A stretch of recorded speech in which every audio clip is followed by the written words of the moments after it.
Thanks everybody for joining. It's 7 o'clock. Karen and Susie, if you want to get going, I think that would be very welcome. Okay, here we go. Hi, everybody. Welcome and thank you for joining us for an evening that will be chock full of information.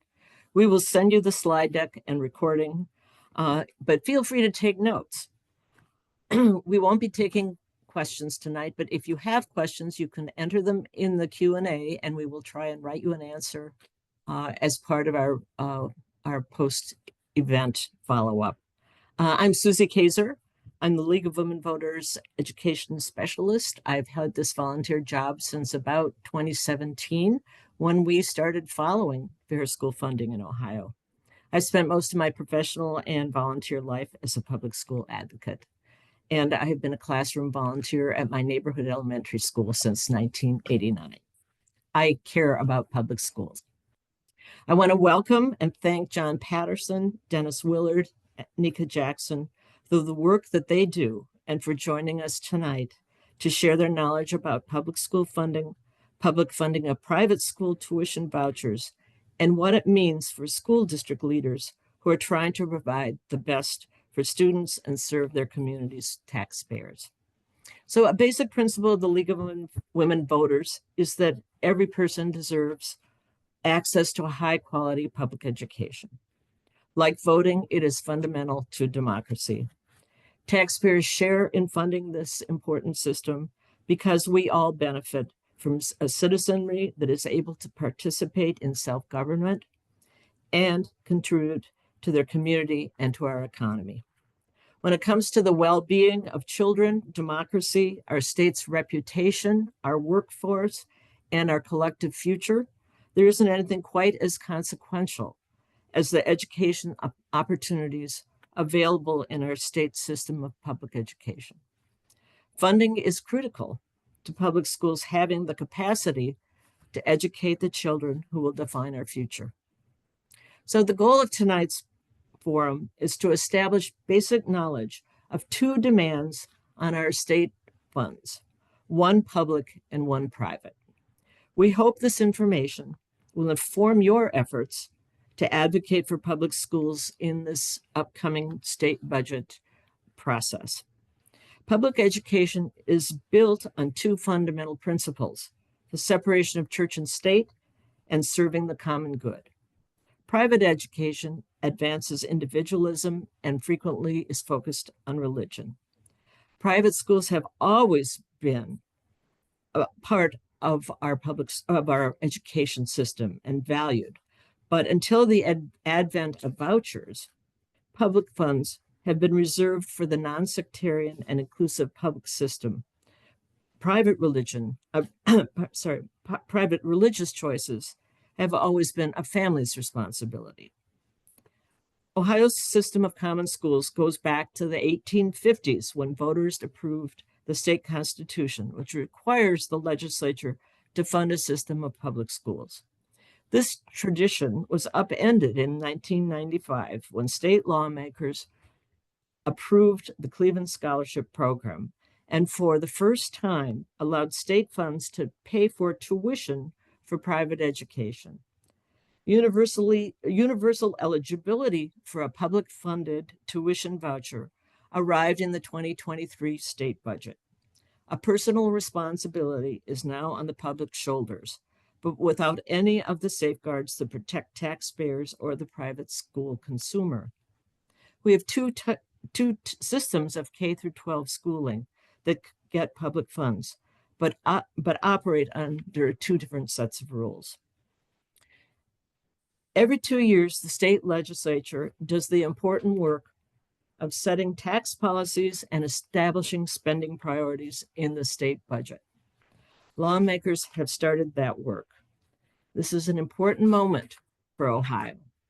Lawmakers have the chance to adopt and fund the final installment of a 6-year plan to phase in the Fair School Funding Plan, a funding formula that would make a real impact on public education opportunities in the state.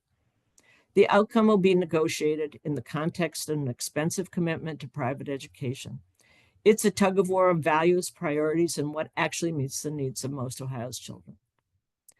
In 1991, Bill Phillis, the state's premier public school advocate, led a coalition of more than 500 school districts that joined the Coalition for Adequacy and Equity for School Funding and challenged the constitutionality of the state's public school funding system and won. In 1987, the Ohio Supreme Court ordered the legislature to create and fund an equitable and adequate funding plan. A true remedy has yet to be achieved. Thanks to the leadership of former Representative John Patterson, this year, a meaningful remedy to the DeRolf decision could become Ohio law.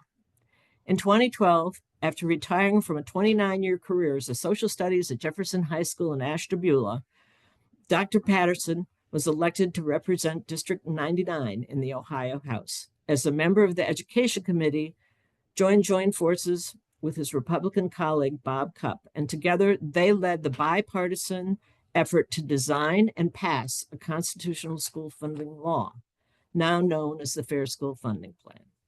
It was first introduced as House Bill 305 in 2020, during the last month of Representative Patterson's fourth and final term. He was able to vote yes on the bill, along with 85 other members of the House. Despite this resounding victory, the Senate refused to take up the legislation and deferred action until the budget process the next year. But John Patterson is still working on the problem. So the reality is that if you care about public schools, you have to be in it for the long haul, and he has been.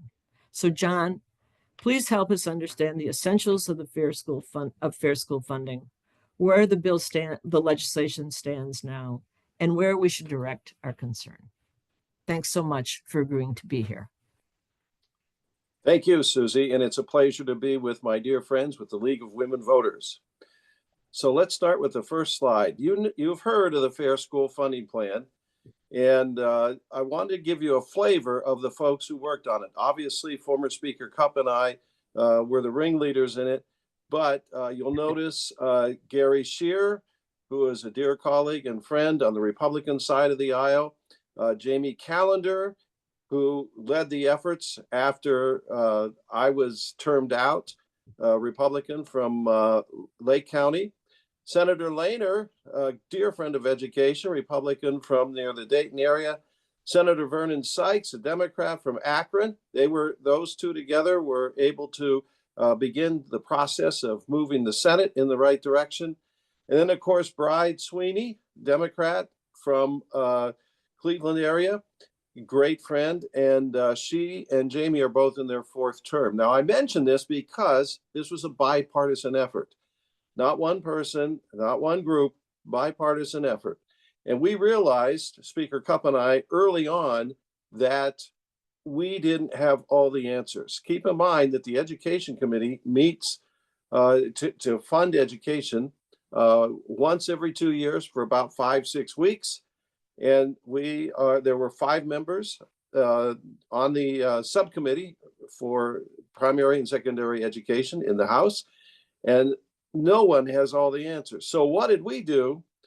Beginning in 2017, Speaker Cupp and I asked those in the front line to help us. Next slide, please. When we started, there were, out of the 610 districts, now I believe there are only 609, 503 were either on the cap or the guarantee.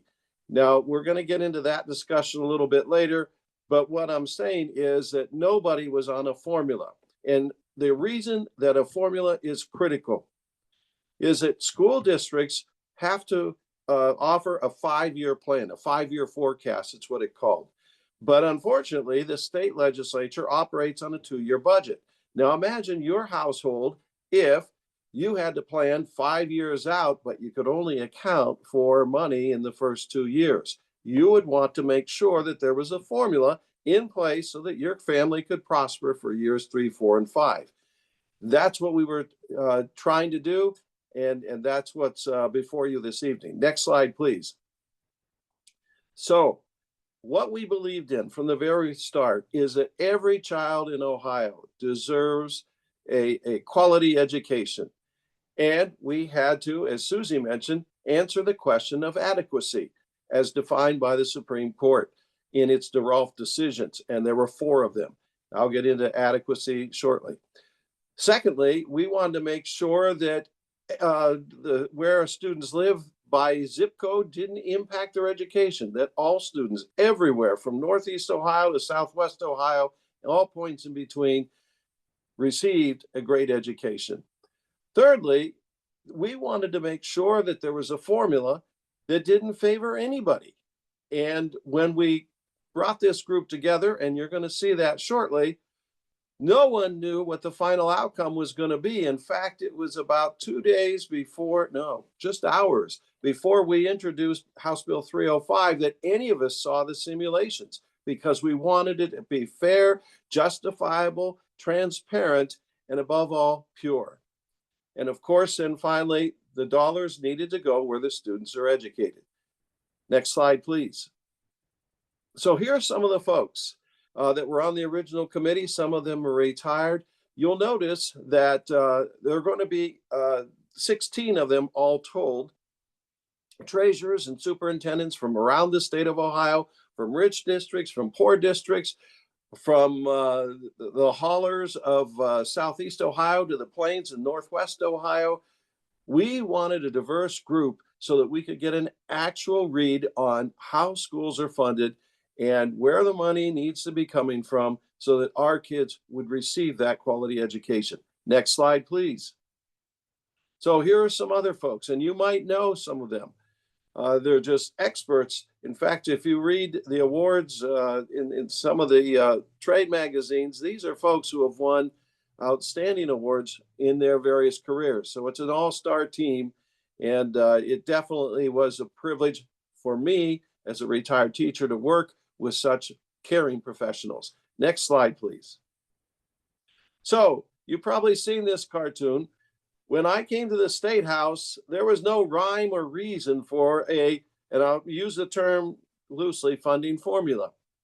We were based on, after the DeRolf decisions, there were several iterations of a funding formula that we went through. Finally, we get to Governor Kasic's bridge formula, and really it was residual funding.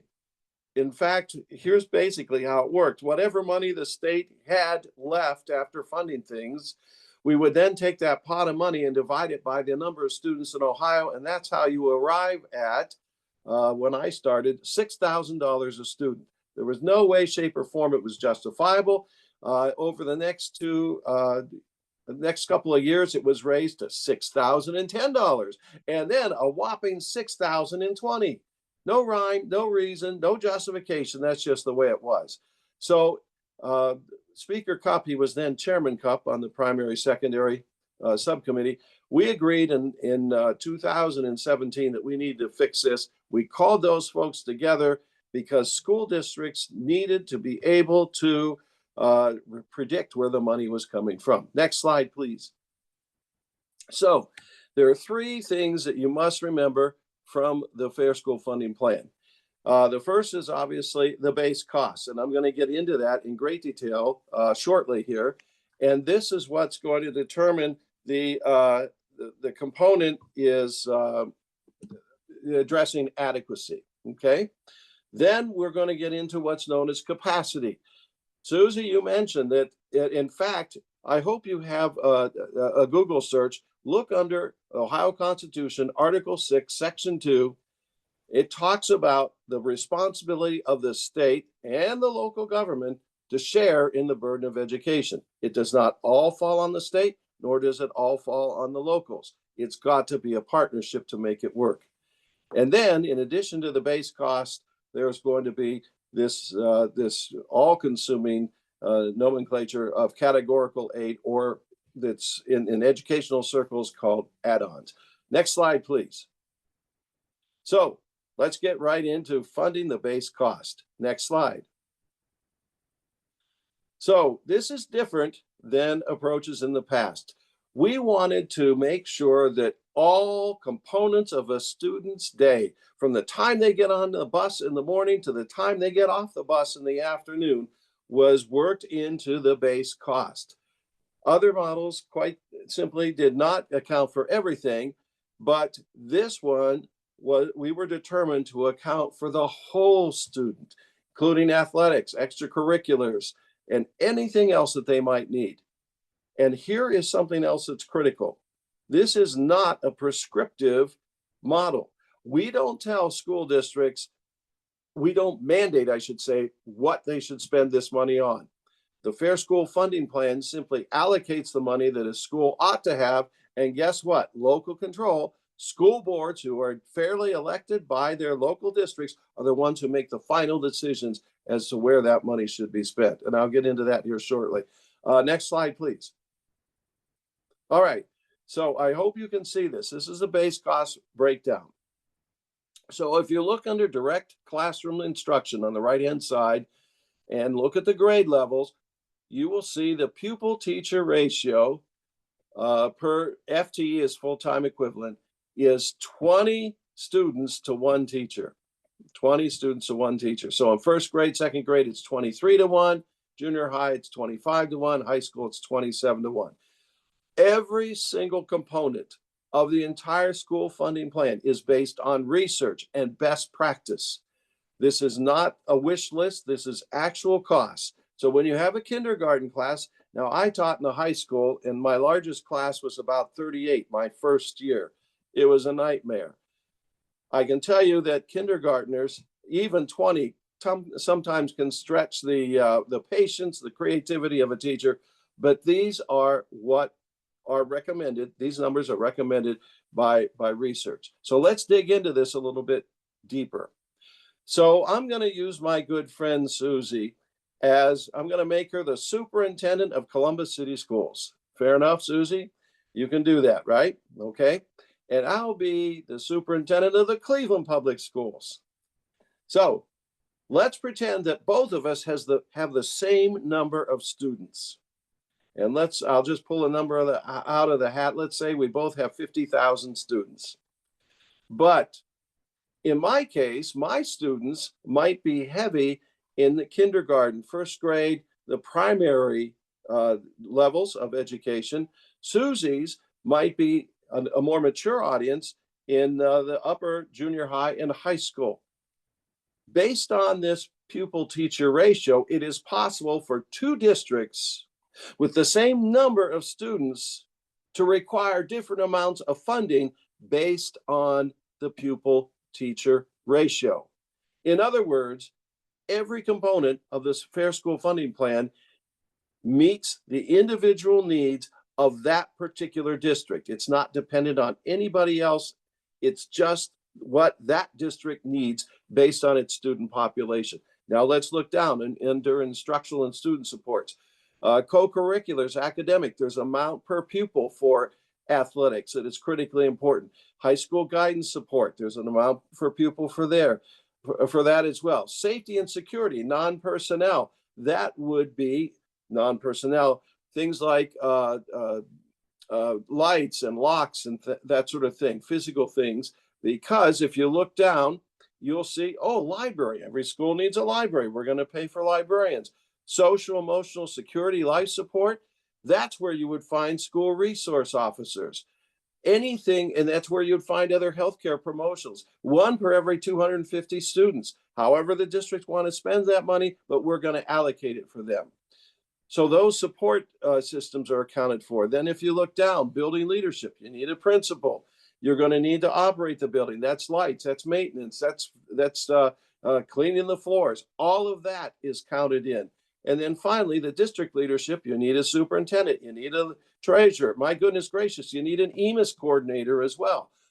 Every single component of a typical kid in a typical town is included in the base cost. That meets adequacy. What we did was to throw out the higher numbers in terms of wages and the lower numbers statewide. So we came up with an average and benefits for every person who would be involved in the education of a student, because obviously it is a personnel heavy operation, but we took the state averages. If that's not adequate, I don't know what is. We are able to predict what each district needs to make things work for its students. Next slide, please. So once we get that taken care of, we have to look at what's called capacity or state and local share. Next slide, please. So the old formula, and before this was determined the wealth was determined by property values in the district. This particular plan blends property valuations with income wealth is based on the entire aggregate income of that particular school district. The property makes sense because it is stable, but it doesn't totally reflect the capacity. And when I say capacity, I mean the ability of the local district to raise its fair share. So there may be some districts that have a high property valuation and low wages, or high wages and low property valuation, although that's typically not the case. The point of the matter is, depending on each district as it is composed based on property values and income, we can determine what its fair share or its capacity ought to be. Quite simply, if we know what the total cost is and we know what that district can pay, it's a subtraction game. Cost minus this local share equals the remainder should be the state share. It's practically that simple on the surface. But wait, there's more. Next slide, please. So in order to make this even more fair, we have more resident income. Our wealth is greater than our property value in the state of Ohio. So in order to balance the two, think of two pizzas that one's a large and one's a small. In order to come up with the same amount of slices for everybody, you would take less of the larger amount and more of the smaller amount to come up with something that's equal. So this is why we blended property and income. Now, outside of property and income, there are very few other ways. I mean, if you get into the stock market and that sort of thing, these are the two easiest ways of determining what a local district's capacity is to meet their fair share. Next slide, please. So we got to get into categorical aid. Remember, I said typical student, typical town. Not all kids are typical. Next slide, please. There are some things that we have to add on, or what's known as the categoricals. Poverty. We know that there's some kids who come from disadvantaged homes. We have to add more money. There's a study that's almost completed that will tell us what that is. Preschool education, got to have that. It would help. Special education students cost more. English language learners cost more. We've had two studies. Those are complete, and we know what those figures are. Likewise, we have the gifted kids that we need to offer more challenges to. And then, oh my goodness, we have this transportation thing. You got to bus kids. And by the way, in the state of Ohio, we have to bus all children, whether they attend public schools or not. And that can be a burden to school districts. And then you have the education service centers, the career tech centers, STEM students, that sort of thing. And then, of course, the vouchers, community schools, you're going to hear more about those later. So all of this then is added on to that base cost. So once you find out the base cost of a district and you add on the categoricals and you find out that cost, and then you factor in the local district's capacity, the state ought to pay for the next part of it. Next slide, please. So here's what has happened. The first 4 years of the phase-in have already occurred in the two bienniums previous to this one. So there has been an increase in funding, a 12.1% increase to traditional public schools, and that's important. And we've raised the base cost from $6,020, as you can see, to $8,240 in 2025. Now that's progress, but there's more work to be done, and that's where you come in, and that's where you're going to get your homework assignment later in this broadcast. Next slide, please. So this is kind of a technical slide. I'm just going to summarize it for you to say that we are doing better than we were doing because of the Fair School Funding Plan. And I know I'm running out of time, Susie, so we're going to keep rolling. Next slide, please. I've got my watch going. So this is allowed for all kinds of good things to happen with respect to the base costs, capacity, and categoricals. Next slide, please. Now, you're going to hear a lot about guarantees, and the governor mentioned this in his unveiling of the budget phasing out the guarantees. If you want a richer discussion, I can afford that for you, but not in this particular time, out of respect to my fellow presenters. But there's going to be more about guarantees.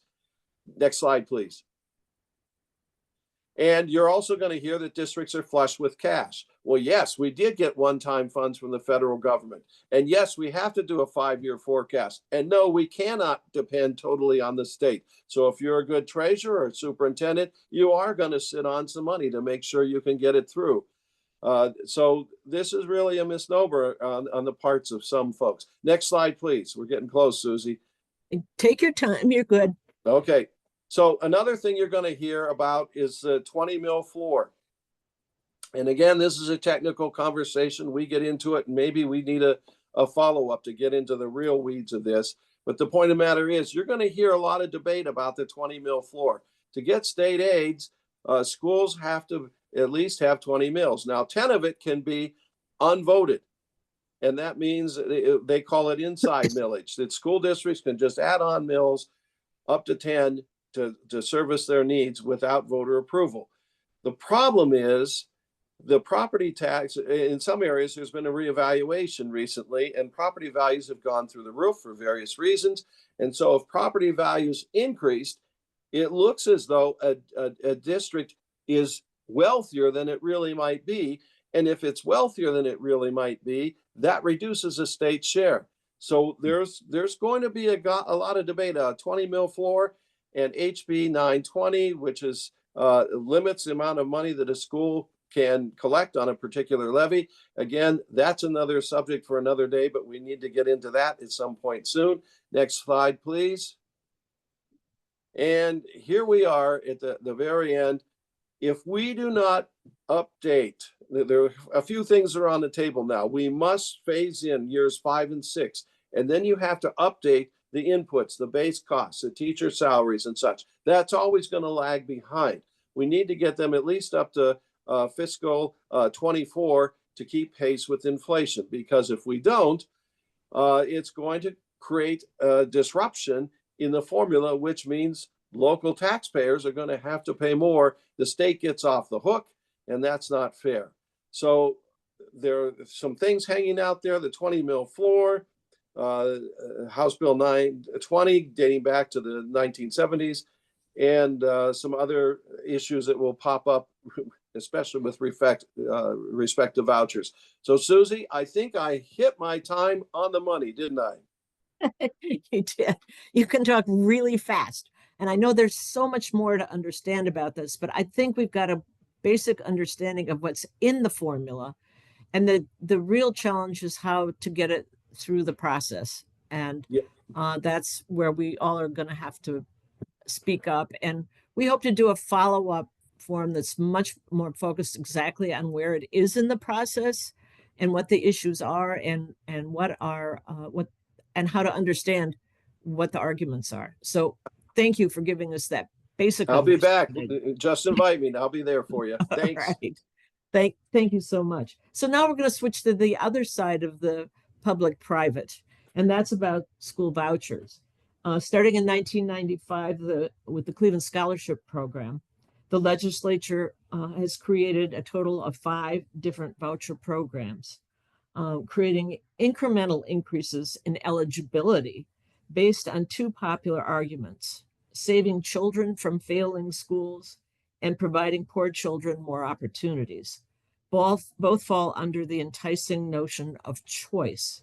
So between 2003 and 2015, the legislature added onto the Cleveland Scholarship Program 4 others, 2 focused specifically on children with disabilities. First, the Autism Voucher Program, and then the John Patterson Special Needs Program. Vouchers for typical students started with the Cleveland Voucher Program and then expanded to Ed Choice. Both were rationalized as a way to rescue children from failing schools based on state test scores. In 2015, the last program, Ed Choice Expansion, was added. These vouchers were created for low-income students across the state, which included students at or below 200% of poverty. The real transformation, however, took place in the last state budget, when the income level for an Ed Choice expansion voucher was raised to 450% of poverty for a full voucher, and no conditions on partial funding. You can see on this slide that the number of Ed Choice expansion vouchers exploded in the first year of universal eligibility. They went from 24,000 to 89,000 in 1 year, a 65,000 voucher increase. This is at a time when private school enrollment increased by 3,700 students.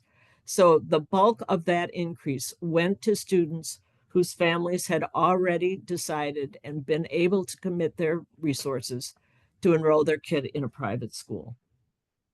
So now about 90% of private school students are funded by state taxpayers, and only about 17% of those students are low income. That was not the point of the Ed Choice expansion program when it was funded. Next slide, please. The cost went up too. In 1996, the first voucher program cost about $2.9 million. Last year, the combined cost of the 5 programs is nearing $1 billion, and most of that is because of the Ed Choice expansion. That item nearly tripled in the first year of expanding eligibility. In 2022, Bill Phillips rallied another coalition of state districts. This time, 100 school districts joined the Coalition for Adequacy and Equity for School Funding to challenge the constitutionality of using state funds for vouchers. In full disclosure, my school district is the lead plaintiff in the Vouchers Hurt Ohio litigation, and I am grateful to Bill for his relentless commitment to the state constitution and to public education. He is a public education warrior. I'm happy to introduce Dennis Willard, Communications Director for the Vouchers Hurt Ohio lawsuit that is seeking an end to the Ed Choice voucher program. For 23 years, Dennis was a reporter for the Akron Beacon Journal, and the last 15 was the Columbus bureau chief. 25 years ago, he wrote his first story on vouchers. He knows the topic. He runs his own communications firm. So, Dennis, please help us understand vouchers, why a lawsuit, and how this plays into the fair school funding tug-of-war. Thanks, Susie. First, I want to say, because I know my partner from the Akron Beacon Journal days, Doug Opplinger, is one of the people on one of the attendees. And Doug was my mentor. I started with the Beacon Journal in 1995. I was with them for 15 years. I was a State House reporter for 23. And the last 15 as the bureau chief for the Beacon Journal. And Doug and I were fortunate enough to be given a lot of rope when we worked for the Beacon. They basically said, go pursue school funding, homeschooling, the rise of charter schools known in Ohio as community schools, and vouchers. And in 1999, Doug and I wrote a 4-part series that was called Whose Choice? And it really dug into George Voinovich's administration and how he worked with 2 bishops in Cleveland and Cincinnati to grow vouchers. A guy named David Brennan, who's no longer with us, was a big player in vouchers and charter schools. And at that time, David Brennan was taking his voucher schools and converting them to charter because there was more money in them. If David Brennan were alive today and in the voucher charter school business, he would be converting his charter schools to vouchers because there's much more money in vouchers. And I just want to say something. Willie Sutton robbed banks because that's where the money is. And our private school operators are looking at that state budget, and in their eyes, they're seeing gold stars. Choice is not about parental choice. It's about the school operator's choice. And we'll get into that when we talk about some of these issues in the lawsuit. But I do want to say something. You know, Susie laid out so well sort of the expansion and the explosion and the different components of the current voucher system. John, Representative Patterson, who, you know, you have to take your hat off to him. People have been working for decades to find a fair school funding plan. In fact, Bob Cupp, John Patterson's partner in the Cupp-Patterson school funding plan, in the early 80s, had a school funding plan to make it constitutional. So that's how long this has been going on. And John just explained to you how it should be and how it could be if we took the resources in the state budget and we directed them where they should be. But unfortunately, vouchers are where we're at. This is how it is. And it's really an existential threat to the very foundation of public schools. So we formed Vouchers Hurt Ohio in 2021. And we were trying to come up with a name, for the group. And I had worked on, I work with labor unions, and we had worked to fight back against right to work in Ohio. And a lot of people in the unions were always coming to me saying, Dennis, these guys keep calling it right to work, and it's not right to work. It's not right to work. And you got to get these newspaper people so well to stop using the phrase right to work. And I thought, I can't get them. That is what this idea is known as. So we came up with Vouchers Hurt Ohio because every time someone repeats our name, if we're in the newspaper, in the community, et cetera, we're making a value statement, a true value statement about what vouchers do. They hurt Ohio. They hurt students, parents, taxpayers, communities, local businesses. So would you go to the first slide, please? So in January of 2022, we filed our lawsuit with 5 counts. And the lawsuit was assigned to Judge Jiza Page in the Franklin County Court of Common Pleas. This is a state suit. This is not going to go to the US Supreme Court. This will end up in the Ohio Supreme Court. The first count is something that Susie mentioned in her opening remarks, which is the Constitution is really clear. The General Assembly shall, not will, could, maybe, might, but shall create a single system of common schools for the common good. A single system of schools for the common good. And we have, with vouchers, a separate and unequal system of schools. And that is our first count. Now, keep in mind, we have 5 counts. Judge Jiza Page, despite efforts by Ohio Attorney General Dave Yost, despite efforts by the Institute for Justice and the Americans for Prosperity, and all those bad guys about that love choice and privatizing schools, despite them coming in and filing motion after motion after motion to dismiss this case, break down count by count, Judge Jiza Page has accepted all 5 counts of our lawsuit.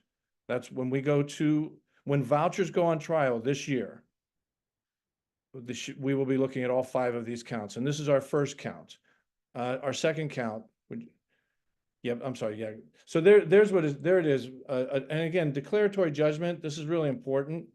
Doug and I, we covered the 4 different decisions from the Supreme Court in the DeRolf case, which was when the Supreme Court in 1997 ruled that the funding system was unconstitutional. Each time the judges sent the case back to the legislature and the governor to fix, and they didn't fix it. This is different. This is a binary decision. This is a yes or no, and we only need to win on one of these counts. If the court rules on one count that ed choice vouchers are unconstitutional, then the money, the tap of money is shut off. Next slide, please. Oops, I'm sorry, go back. I didn't realize you'd gone to count 2. I'm sorry, Susie, thank you. So on count 2, this is, they have failed to secure a thorough and efficient system of common schools. Now, what's the proof of that?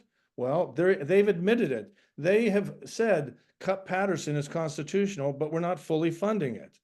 So, if they fully funded it, they might have a different argument. But as you know, House Speaker Matt Huffman has said that this is unsustainable and it's a fantasy to fully fund schools, public schools. Meanwhile, he is the biggest cheerleader for private schools. Also, this, what you see is as the state backs away from funding, that means there's more and more pressure on local school districts to pass levy to make up those lost revenues that are necessary. In the DeRolf decision, there was one consistent, well, more than one, but there was a consistent idea that an over-reliance on property taxes is unconstitutional. And so vouchers make this problem worse. There's a greater over-reliance on property taxes, local property taxes to fund schools, and that's unconstitutional. That's count 2. Count 3. This is really the ugly little secret of vouchers. And you can see it everywhere. Susie talked about the fact that when we had this voucher explosion, the vast majority of these students were already enrolled in the private schools. So what is that? That's a refund and a rebate program for parents who already have their children in private schools. What you're seeing is a resegregation of our public schools because of vouchers. The students who are leaving too often are white students, and we're leaving behind public schools. So, you know, again, it's sometimes when I was a reporter and I would talk to a politician, I would take their words and I'd hold it up to a mirror, because I knew then the opposite of what they were saying was the truth.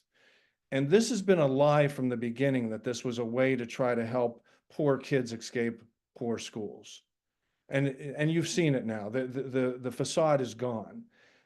This is about providing wealthy families with money to enroll their children in a separate system of schools. And it's also a boondoggle for private school operators. And think about this. Private schools set litmus tests for enrollment and admission. For example, race, religion, family income, very important, family income, athletic ability, academic ability, disabilities. They don't want to have to educate students who cost more. And who gets to decide who gets in and gets out? If you go to a public school, their doors are wide open to any students in the district. But private schools, they get to decide how far open they open that door to any individual student. And what we've seen since the Universal Voucher Plan, the explosion of it, is private schools, you would think, wow, we're getting $8,400 now for a high school student. Well, try to take $8,400 to some of these schools. You're not going to get in, because what did they do? They raised their tuition. And then they started calling parents in one by one if they weren't taking the voucher, and telling them, hey, you know, we've been giving you a rebate, you know, through the school, but we're going to have to charge you full tuition. But if you take the voucher, we can keep your tuition the way it is right now, or even lower it a little bit. So the real power of choice is in the private school operator. They decide who gets in and who doesn't. And this leads to resegregation. This is our count 3. Count 4.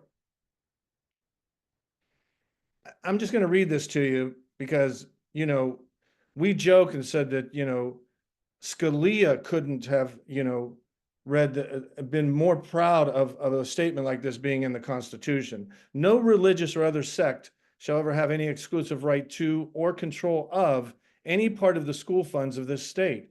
That's Article 6, Section 2 of the Ohio Constitution. It's right there. It's in the Constitution. And it basically says you can't be giving money to private schools, religious schools. More than 90% of the schools taking money right now in the Ed Choice private school voucher scheme are religious schools. And again, I don't really have anything against private schools, religious schools, et cetera. I kind of agree with Eleanor Roosevelt, who said, I support private schools and I support parents paying for private schools. That's probably a really bad paraphrase.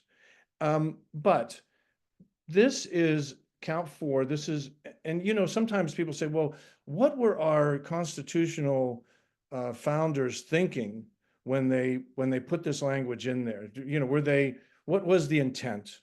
Well, the intent here is really clear. Susie talked about a constitutional convention in 1850. There was also one in 1871 and 1872.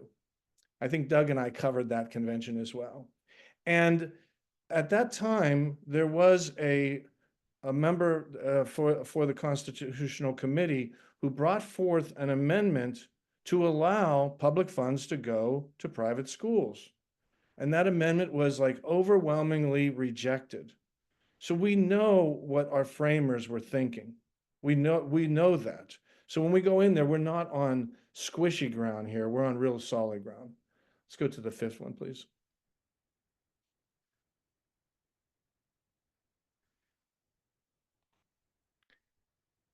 And you know, this one, this is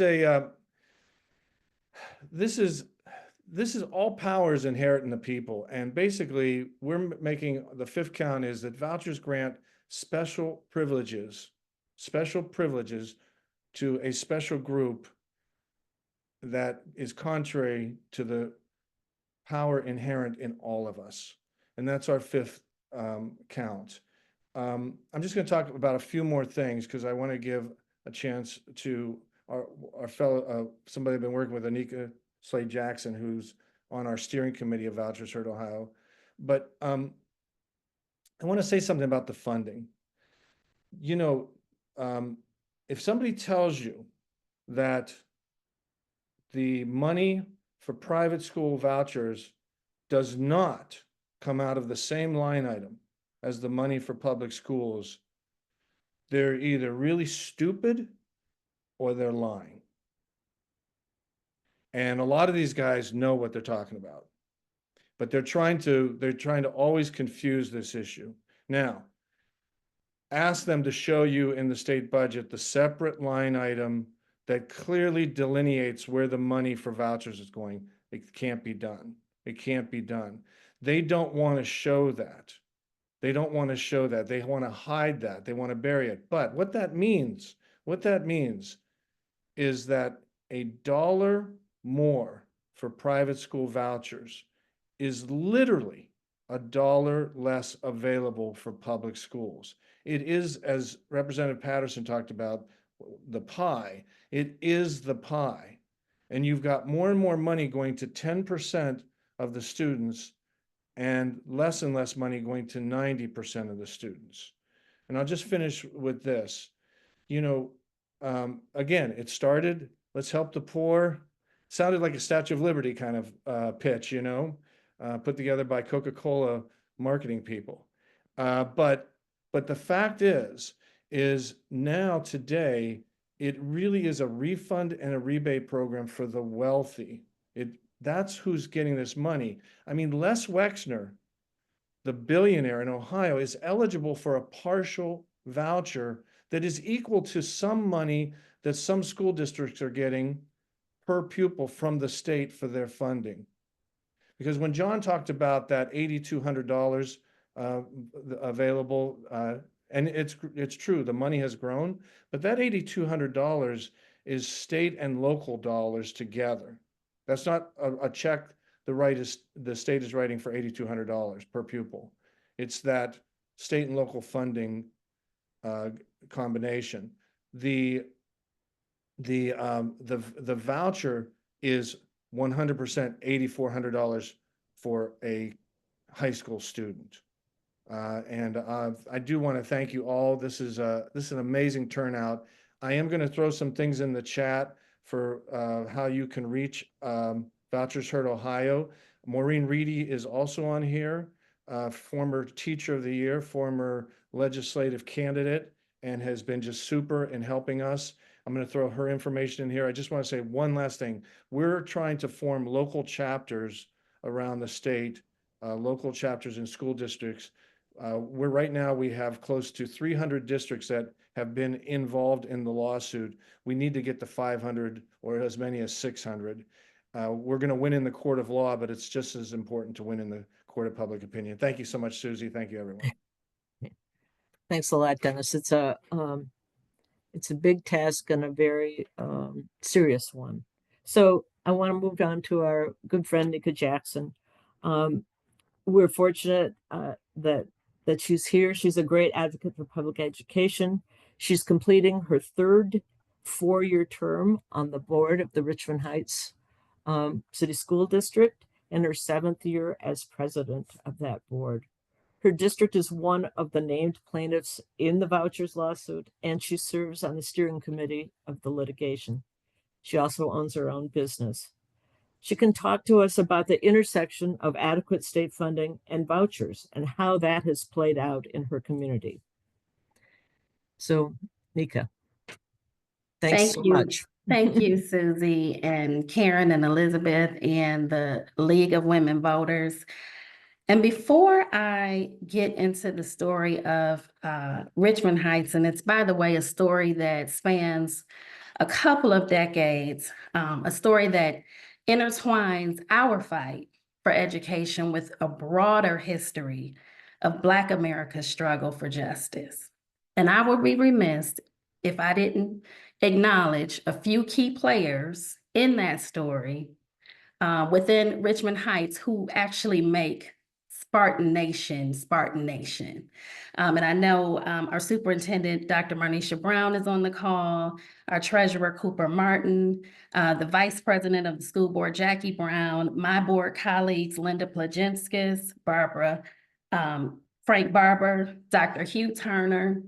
There are a wealth of teachers and administrators, because I'm telling you, Susie, this topic is important to so many of us.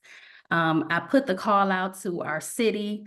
I wouldn't be surprised if Mayor Kim Thomas is here, along with council, and very important groups, organized groups in our city, the concerned taxpayers, as well as the Richmond Heights Education Foundation, have all been supporters of our school district, but even bigger, this cause. We have a village, Susie. And this story is about more than just resources that have been siphoned from our public schools. As Dennis mentioned, it's also about the exacerbation of segregation. And now, folks who are seeking to erase diversity, equity, and inclusion from our institutions. All of this is a part of it. But we know that history has taught us one undeniable truth, and that is litigation has always been our ultimate act of advocacy. And it's especially fitting, my friends, that we are having this conversation dead smack in the middle of Black History Month, a time dedicated to honoring the struggles and triumphs of African Americans throughout our history.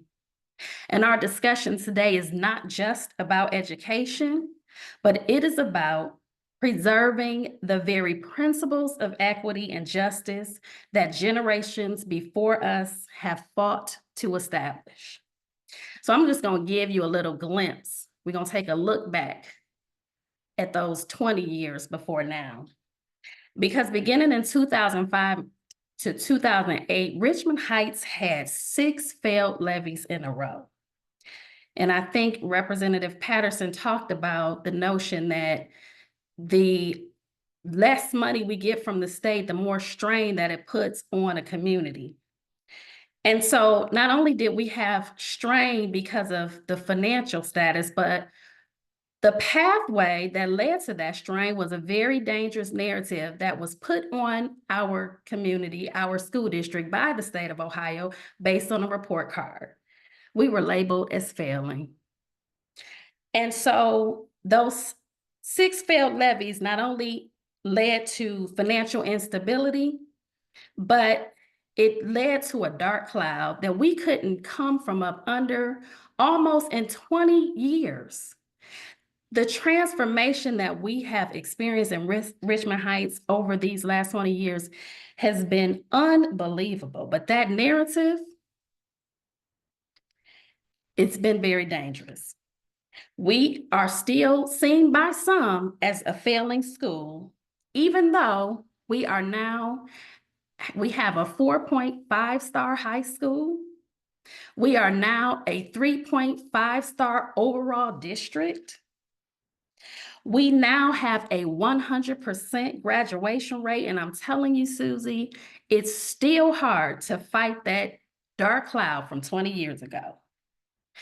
We have even built a 21st century secondary school that has dedicated space for an aviation program where we're teaching 13-year-olds how to fly airplanes.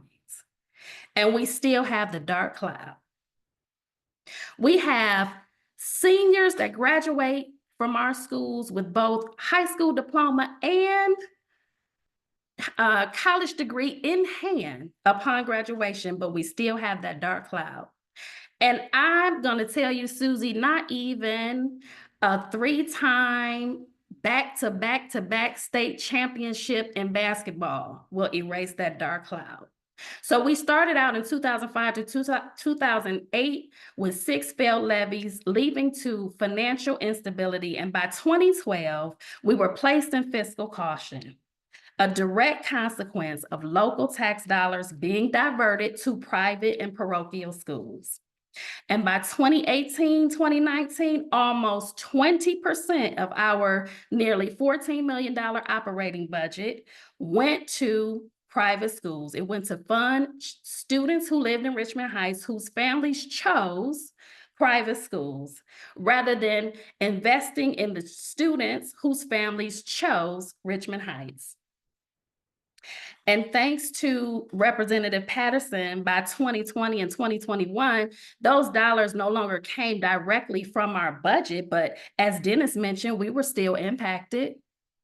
Because you see, that line item in which the state legislators used to fund private schools is the same line item that they use to pay for public schools. And let me tell you what that looks like in Richmond Heights. In 2021, we had 100 students whose families chose to go to private schools.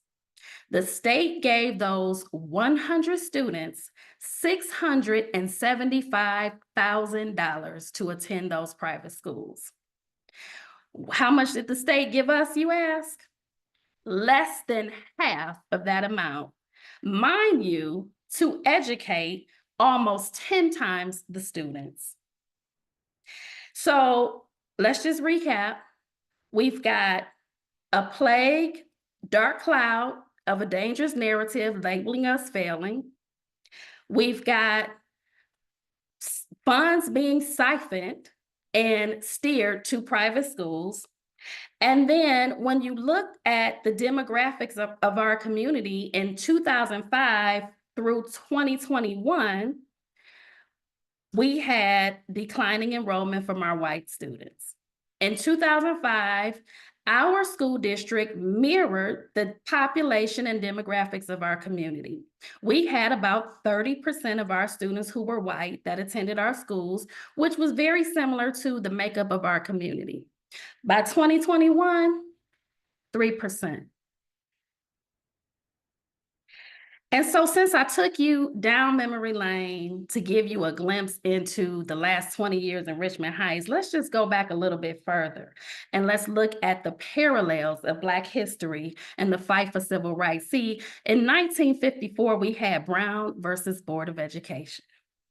And it was the landmark case, which was the catalyst for desegregation of schools, proving that legal battles paved the way for justice. And so it started in the classroom. But by 1955, we had Rosa Parks who she wasn't getting up out of her seat. And so the fact that Rosa's resistance sparked the Montgomery bus boycott is proof that our fight against vouchers can also be a stand against modern segregation. And by 1957, the Little Rock Nine, they wanted to test out that theory. Since Brown versus Board won in the courtroom, they wanted to make it come to life in Arkansas, and they were courageous. And so they decided to go ahead and see what integration looked like. And they had the courage to stand and fight, just like we need to have the courage to stand and fight against vouchers. And by 61, the Freedom Riders decided to challenge segregation beyond the classroom, proving that fighting systemic oppression requires persistent activism. And of course, by 63, we had the March on Washington, which was a call for justice, reminiscent of our present day fight to preserve diversity, equity, and inclusion. And by 64, we of course were victorious, being that the Civil Rights Act was signed into law. And while it was a major victory, we do we are facing threats to those gains. So what I'm saying is simply that the classroom was a battlefield then, and it's a battlefield now. And history has shown us that public schools were the catalyst for major civil rights advancements. And today, you might think that we're facing something new. Well, I'm here to tell you, just as my friend and mentor, Dr. Ackerman, told me, she tells me quite a few things, but there's a couple of things that sticks out most. The first thing is that leaders lead in a crisis. So we need leadership during this crisis.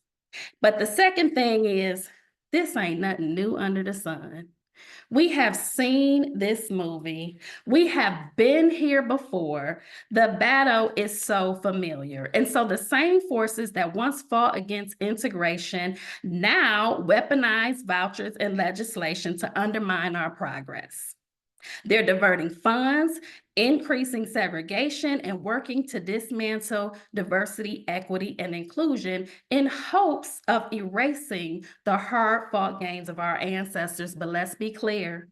Let's be clear, y'all. Just as Brown versus Board set a legal precedent for justice, our participation in this voucher lawsuit and in the advocacy that needs to happen at the State House is more than just a financial fight.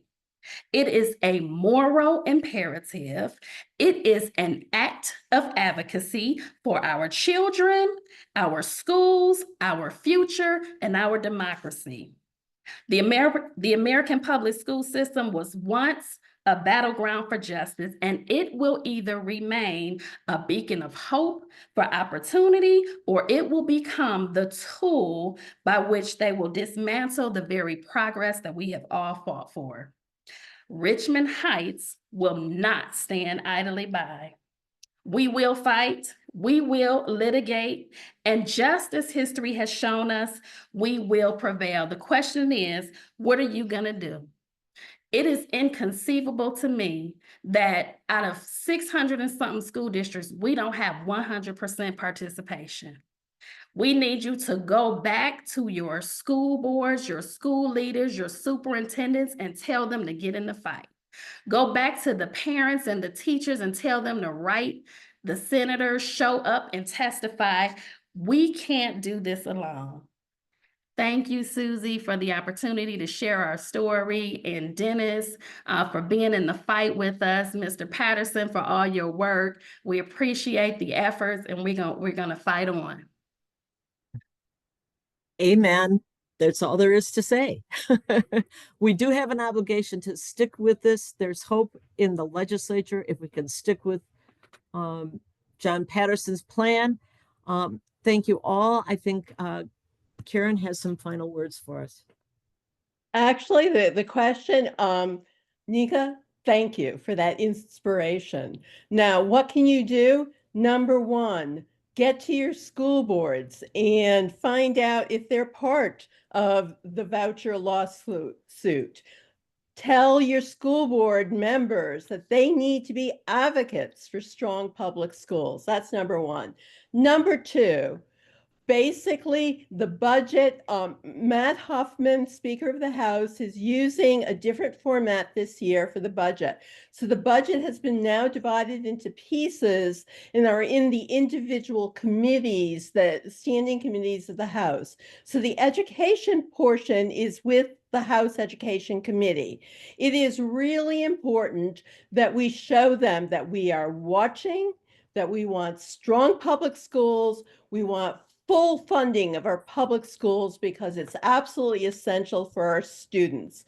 So when you get these slides, you're going to see that I have given you what you need for every member of the education committee. You can do individual emails, you can do a group email, you can call them. So you have their phone numbers and you have their emails here.